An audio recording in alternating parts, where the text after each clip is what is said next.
My name is Kelly Johnson, and I work as a journalist in the New York Times. Journalism is my passion. I always wanted not only to share my ideas about what happened in the world with people, but also to make some social problem visible. The other day, I received this email from my boss. Dear Mrs. Johnson, I am writing to you in reference to inform you about the schedule of the following weeks. As you may know, Europe is involved in a refugee crisis that is experiencing an extraordinary impact in the media over the last months. Due to this fact, it's imperative that you go to Budapest, a place where Syrians are stuck trying to take a train to Germany, and report what is happening there. For any further information, please contact with the editorial office department. Yours sincerely.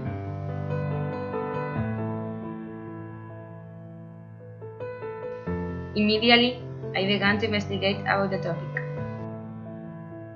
In the summer of 2015, Europe experienced the greatest influx of refugees since the Second World War.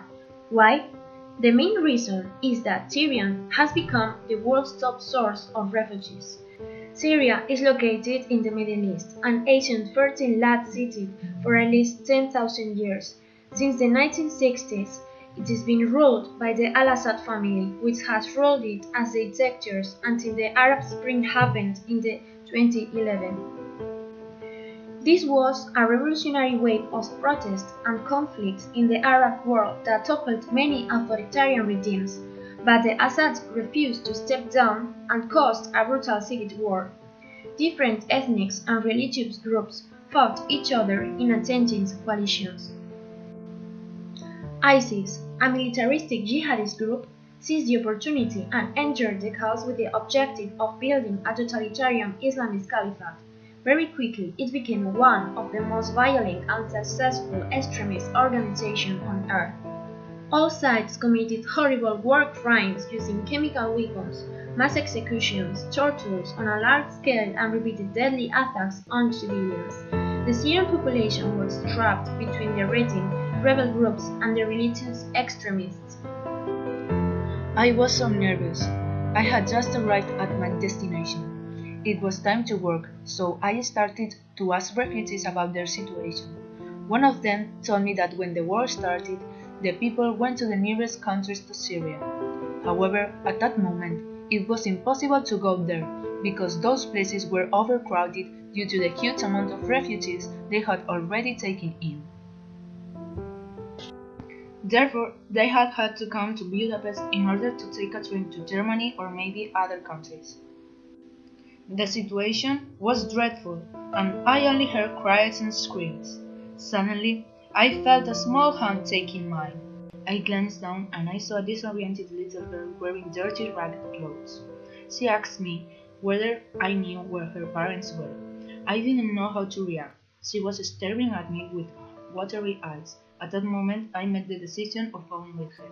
We followed a group of people looking for her parents. They all got into someone's lorry. We were lots of us inside, cramped together. We could see nothing. Everything was dark and smelled awful, a cluster of desperation, fear, and sweat. I think we have been here for hours. People are starting to be desperate. Oxygen is reducing alarmingly. At this moment, one thing comes to my mind: my family. I start to hear the last breaths, including mine.